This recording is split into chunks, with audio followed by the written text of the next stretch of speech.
Hey, Motorman here. I'm at Crystal River, Harley Davidson, as you can see. And this is a fairly new, gigantic dealership. Used to be kind of a small mom and pop Harley Davidson dealership. Not really small, but you know, maybe they could get 10 or 15 bikes in the showroom. Now they can get probably 500 or 600 in there. It's now owned by a dealership that some people that own several car dealerships, and some people think that's a good thing, some may not. It's been my experience that with dealerships like this, yeah, you don't get a lot of salesmen with product knowledge, to say the least. But anyway, the reason I'm here is I'm heading up to the most famous winding road, probably the most famous in this area, maybe the most famous in Florida, Ozella Trail. It's a nice ride. I'm going to take you through the Ozella Trail both directions. It ends up at the Gulf of Mexico. You can't go anymore. And I'm going to tell you how I take on winding roads on a 1,050-pound motorcycle. I know this is 1,050 pounds with me on the bike because I took it over to a weigh station and that's what it weighed. So you got to consider not only the weight of the motorcycle, but the weight of the passengers and the gear. So total here is 1,050 pounds. Still no problem having a good time on a winding road, but you should know the proper techniques, and that's what we're going to talk about. It's rush hour right now in Crystal River. Not much of a rush really, but it is about 8:30 in the morning.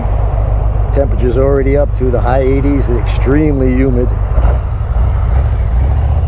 But that's okay. I'm used to it. I've been here 42 years.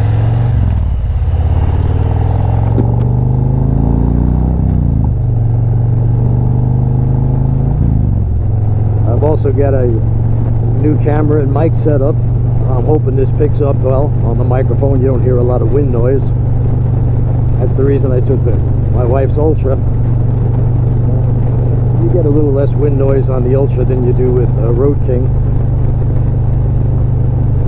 As you can see, Ozella Trail, next signal.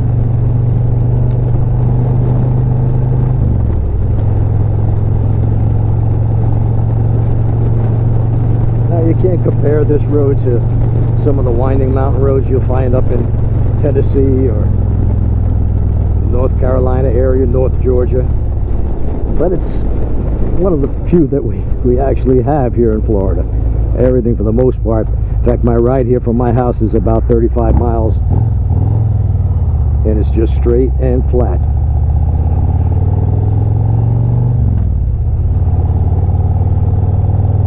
Recently there was an article in Car and Driver magazine where they rented a Shelby Mustang in Orlando area, excellent handling car, and this was about the only place they could take it to actually put it through its paces on a winding road.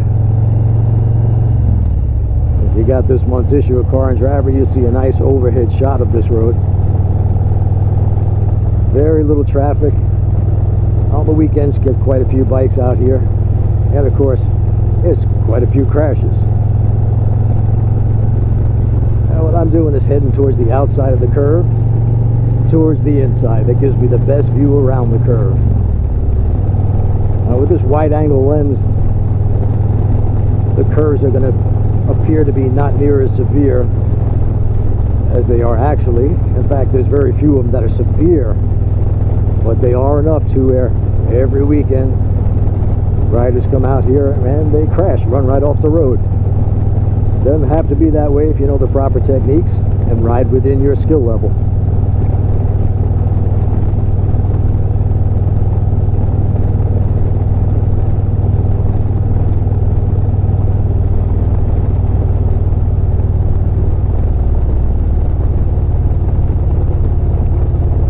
There's plenty of signs warning you when a turn is coming up. They do that especially here in Florida because, well, we have so few turns. So I'm going to go in easy.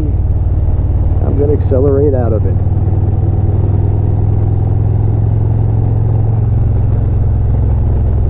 I like to complete all my braking prior to getting into the turn. Now, there's been a lot of talk lately about trail braking, a technique where you get into the turn with the front brake on. That loads up the front tire, puts more traction on the front tire.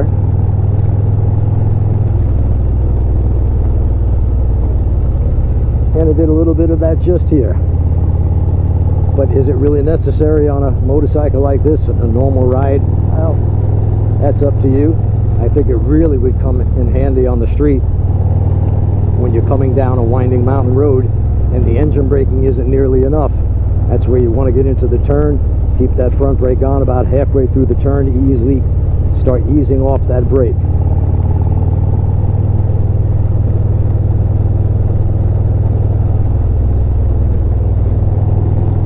The best way to get a good handle on that technique is under controlled conditions. I'm coming to the outside. I want to see around this curve. I now release the brakes, head for the apex. Head and eye is the most important technique you will ever learn. Never look at what you don't want to hit.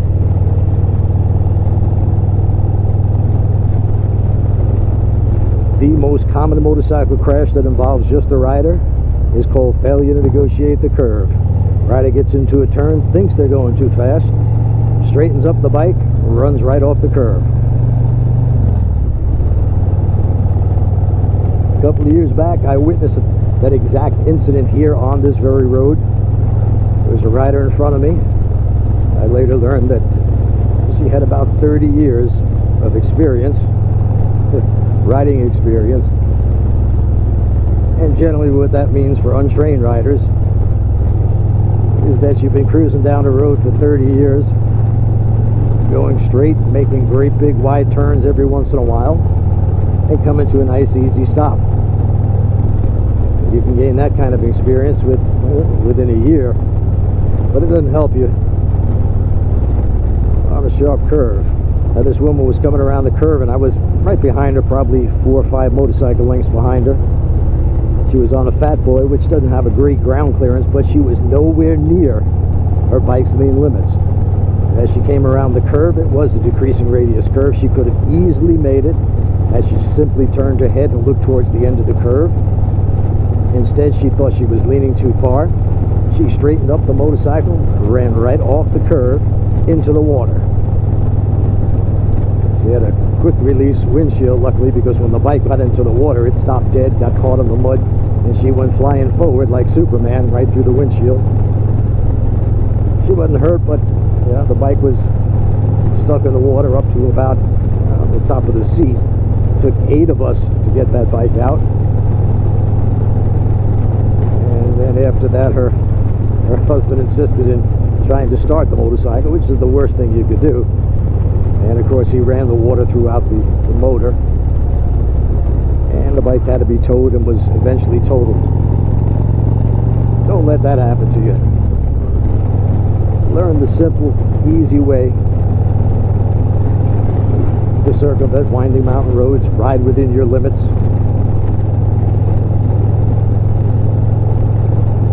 Again, head and eyes looking towards the end of the curve, the most important thing.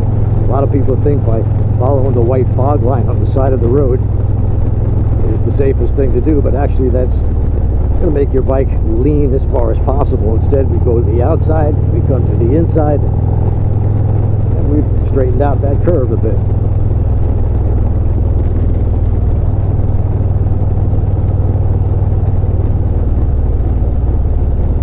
This is West Coast Florida, and this is what it looked like, oh, probably for a few hundred years, undisturbed.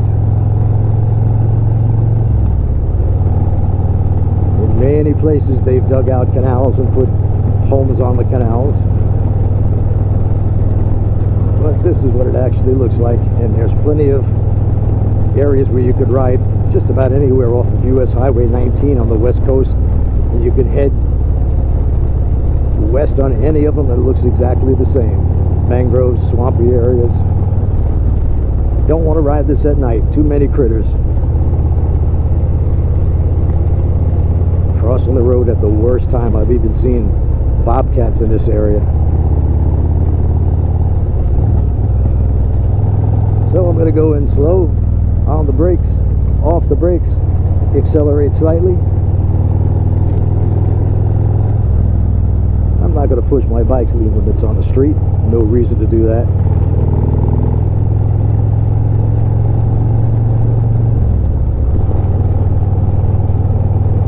Another time I was on this road, I got passed by a couple of sport bikes going, oh, probably 70 or 80 miles an hour. And about 100 yards behind them was another sport bike trying to keep up. I guess it was his friends. And it didn't look too good to me. And of course, he wound up crashing. Don't try to keep up with your friends. Ride your own ride.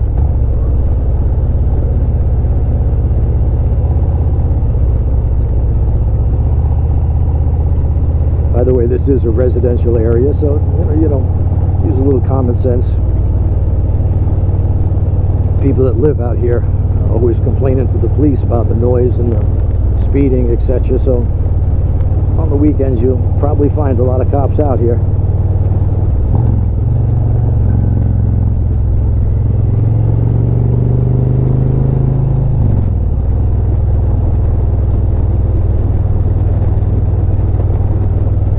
There's the mayor, Crystal River. He walks to work every day. He got a DUI, lost his license. Actually, I'm kidding. I just made that up.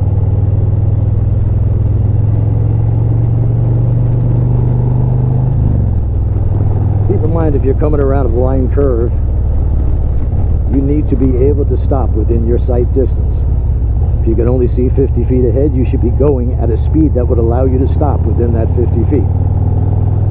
And if you don't have cornering ABS, you got to straighten up the bike first.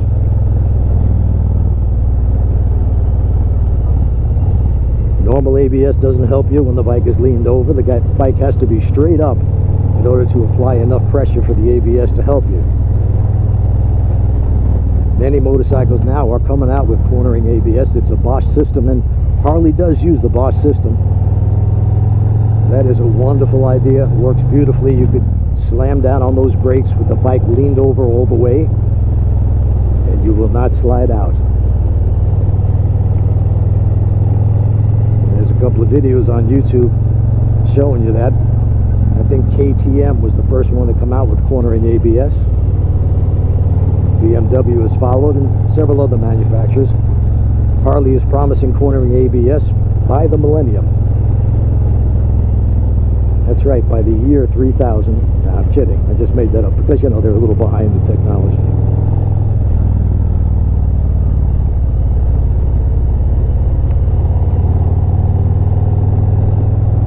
Now, this is pretty good pavement here, but I can tell you this, after some heavy rains, this road tends to flood. When the road floods, it brings sand up onto the street and gravel. So you got to be cognizant of that fact.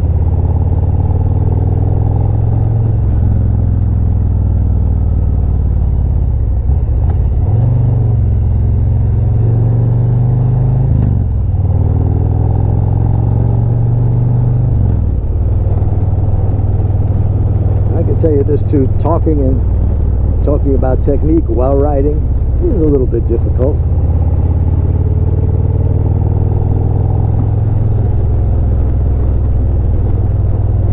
If I knew this road like the back of my hand, I'd be a little better at that, but like I said, I've probably been maybe 5 or 6 times down this road.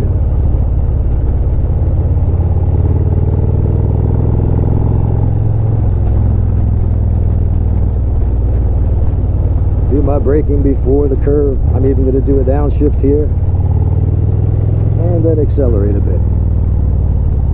This is the very spot where that woman ran off the road into the water. As you can see, no big deal. No reason for her to go off the road, but she did.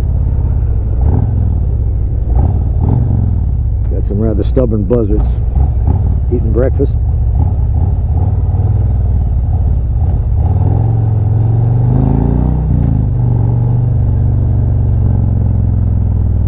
Outside the curve, inside the curve.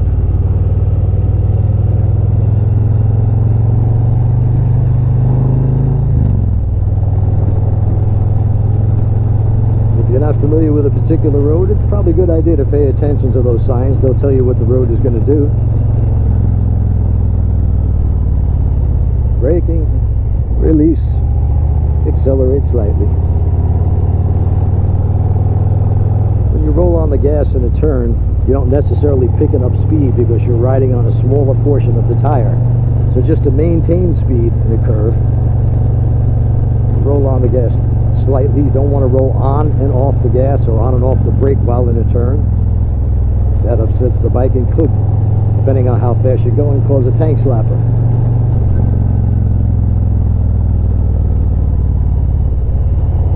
As a young kid, I think I was about 20 years old, I bought a Honda 750, brand new. It was my first big bike, and at the time I was living in upstate New York, and a lot of great winding roads there, and I found I'd get into tank slappers quite often. I always thought it was the motorcycle, but I was an untrained doofus back then.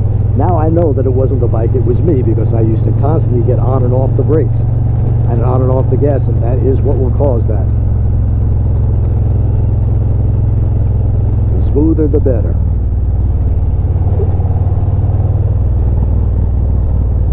And we're almost at the end.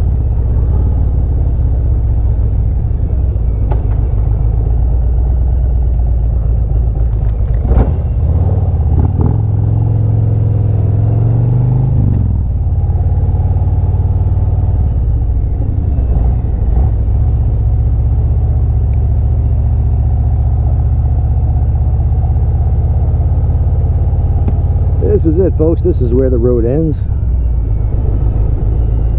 Great place to put your boat in the water. I would estimate this road is probably, I guess about 18 feet.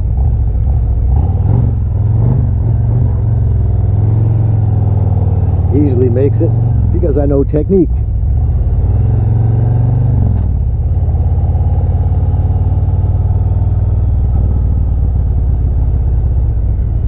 Don't have to know technique. You could rely on your instincts. Just know that your instincts are completely wrong when it comes to riding well. But if you have no problem making a U-turn like that by duck walking your bike, telling people you paid $25,000 for a motorcycle you have no idea how to ride, well, it's up to you. It's a free country.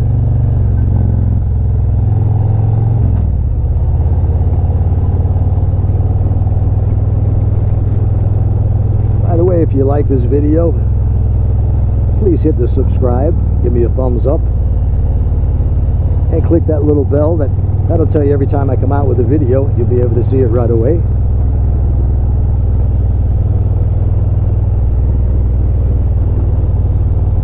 If you don't like the video, well, I offer a money-back guarantee.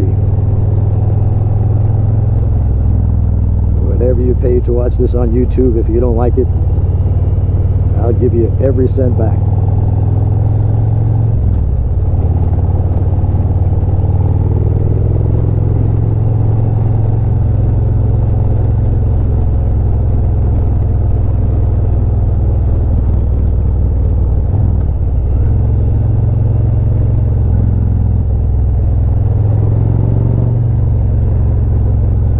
Going slow, roll on the throttle slightly,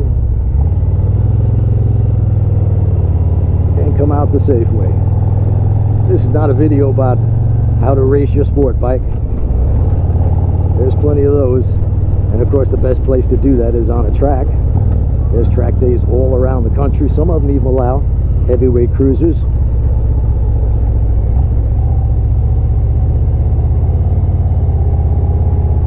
Here's the buzzards again.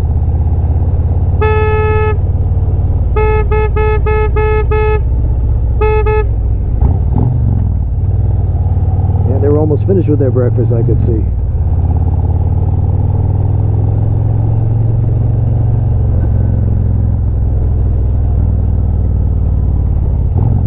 At times on a severely winding mountain road such as on the Dragon, you could actually use the friction zone to smooth out your progress through the curve. I know on the Dragon there are many turns there where first gear would be too low on a heavy bike and second gear would be too high. And that's it's a great place to just pull that clutch in, slip it just a little bit as you come around the curve. It'll smooth out your progress. You're still allowing power to go to the rear wheel. You're just limiting the exact amount.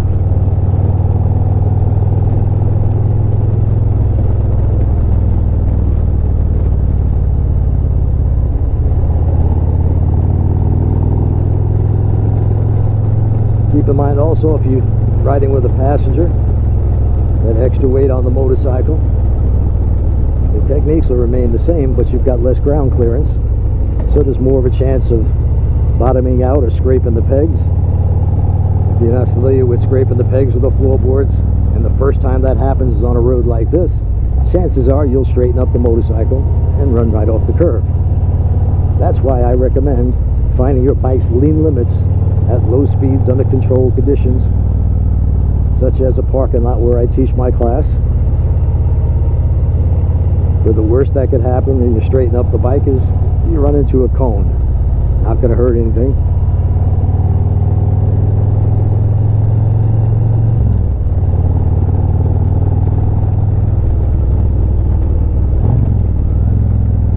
Brake, release, accelerate slightly. Here I'm going to use a little trail braking, brake into the turn, release it as I go out. For a very, very good explanation on trail braking, check out Moto Jitsu on YouTube. He has an excellent video all about that.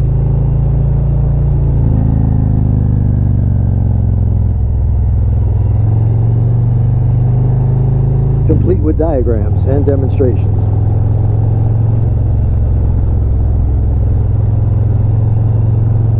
Some people think I know everything about riding a motorcycle. Well, I don't know if everybody knows everything. I know a lot, but I don't know everything. I'm always learning as well.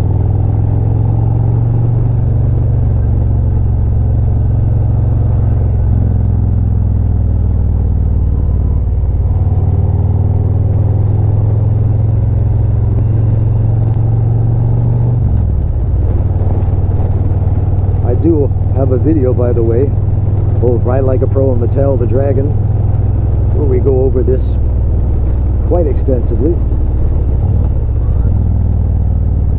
In fact, it now includes 2 videos, so if you get the DVD, we're going to send you 2 videos, and that's because I went back a couple of years after filming the first one. They had changed some things on the Dragon, lowered the speed limit a bit, but they actually made the road safer by eliminating all the gravel pull-offs they used to have.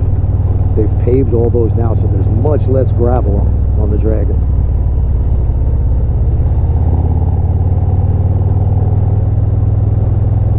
And they put big signs right on the ground telling you when you're coming up to a lookout or a place where you can stop and check out the scenery.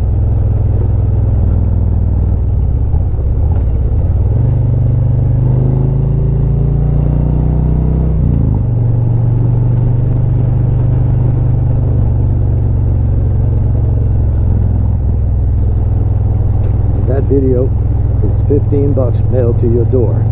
2 videos actually.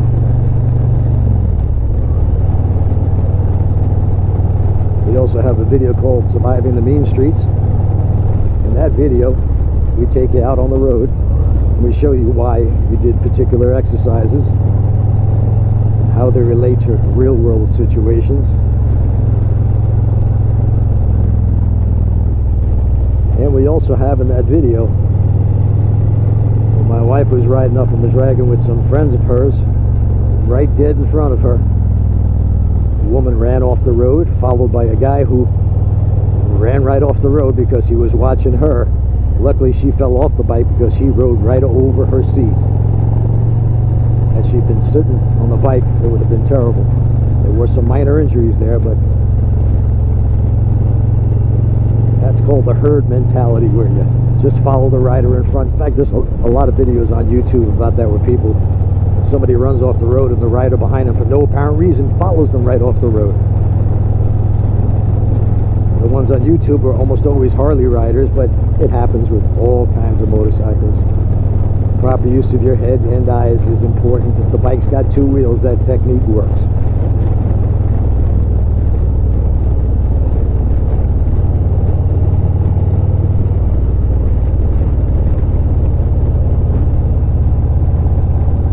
If you like my training videos and these little YouTube videos, please let me know, and keep in mind we have, I think it's now 21 locations around the country where you can take the Ride Like a Pro course. Check out my website, click on training locations for the one nearest you. The one I teach is right in Central Florida, Newport Richey area. But we do have one in Palm Beach, Miami, and Jacksonville in this state.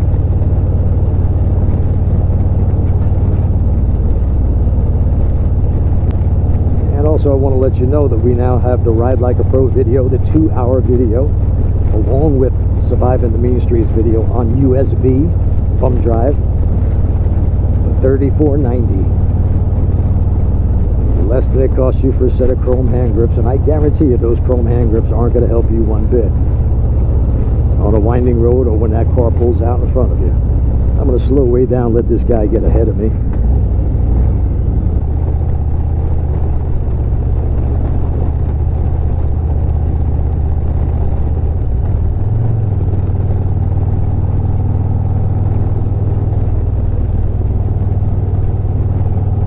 That's about it for now, folks. I hope you enjoyed this video. I hope you learned something. I might have even made you laugh once or twice.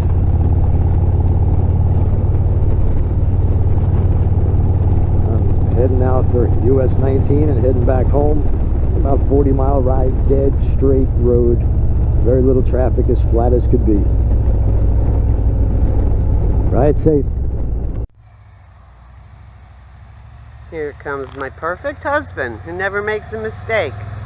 Wonder if he talked about his ride yesterday where he had 2 cameras on the bike and then he forgot to turn them on. Wonder if he mentioned that. How'd it go? Good. What are you doing? Looking at my bike, making sure everything's alright. Perfect, alright. So, did you turn on the cameras today? Yeah, I turned on the cameras today. Did you mention that in your video? Mention what? You forgot to turn your cameras on yesterday and you had to do the ride again today. Maybe I forgot to mention that. I thought so. Mr. Perfect. One mistake, one day. I've counted 126 videos you screwed up, 126 do-overs. Well, not everybody's perfect. Hey. Alright, the bike's in good shape. You turned the cameras on, we're good to go, right? Are you trying to do this for an outtake? Because you don't know how to edit and I'm not going to put it on there. Well, you never know. Maybe I do, maybe I don't. Yeah, sure. Alright, bye.